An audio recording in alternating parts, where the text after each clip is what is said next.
We start with breaking news from the NBA because Chris Paul is heading back to Los Angeles. The veteran point guard agreeing to return to the Clippers for what is expected to be his final season. The stage is set.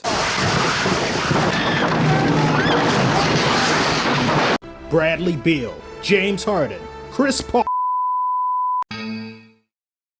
Bradley Beal, James Harden, Chris Paul, and Kawhi. The cast for Night at the Museum 3 has been revealed.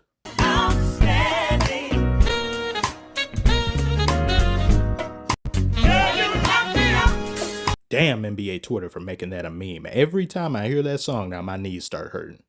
I can't take the Clippers serious. I already didn't, but they've somehow managed to limbo themselves below my low expectations. Positivity first, hate later, Commissioner. Fine.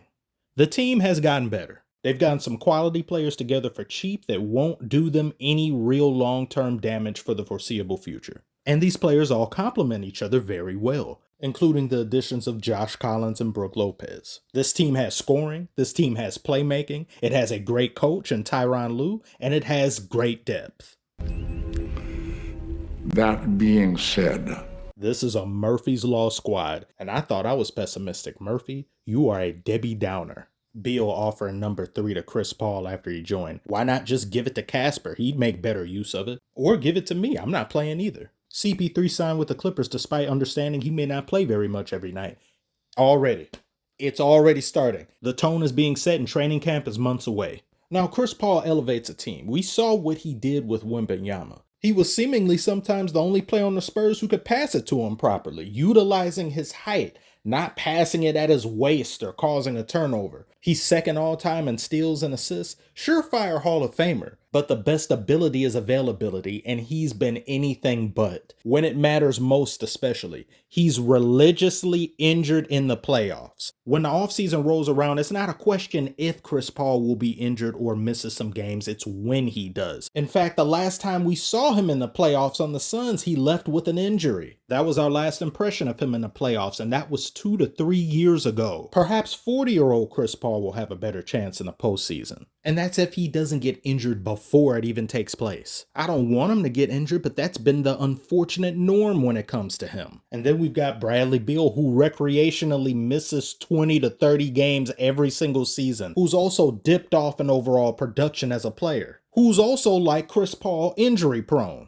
Then you've got Kawhi, who needs a flux capacitor and a nuclear fusion core to remain operational. He only played 37 games this past season. He doesn't just have buffering emotions, he buffers like clockwork. I'll never forget how this man showed up to Team USA practice. He showed up to leave. Locating training facility. Error. Heart left in baggage claim. So you've got 3 of your supposed Big 4 core putting up bench highlights every other season. So Harden is technically the most consistently available star you have on this team. He'll just disappear when you need him most in the playoffs and then proceed to put up strip club highlights. 7 points in Game 7 these past playoffs. This is such an ironic mess. If one could somehow guarantee the health of a Chris Paul, Bradley Beal, and Kawhi in the postseason, more often than not, they would play pretty damn well. They would play up to their average or a little bit better, but they're seldom available. They'll be there with you in spirit, whereas Harden will be there physically, but not mentally. You saw that? You saw that right there? That you can guarantee bearded hands in the playoffs. And even if you throw everything to the wayside and say they will make it, they will find a way. I'm not picking these mummies to beat the Nuggets or the Thunder in a 7-game series.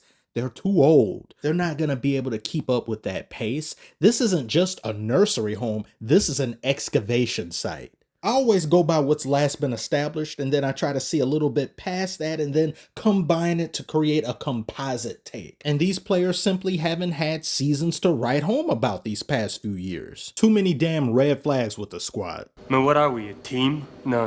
We're a chemical mixture that makes chaos. We're a time bomb. If Kawhi plays even half next season, I will be very shocked. I'll think it's a deep fake. Kawhi has more than enough championship experience. He's just not there to give it to anybody. Now, everything could go right and they could make it to the finals and somehow find a way to fail there. I have negative belief in this team. I'm sorry. I just can't get there mentally. Imagine putting 4 faulty 8 balls together and expecting them to give you an answer. Pictured before you are if, Maybe, kinda, and sorta. You decide who's who. Do correct me if I'm wrong, though. I love education.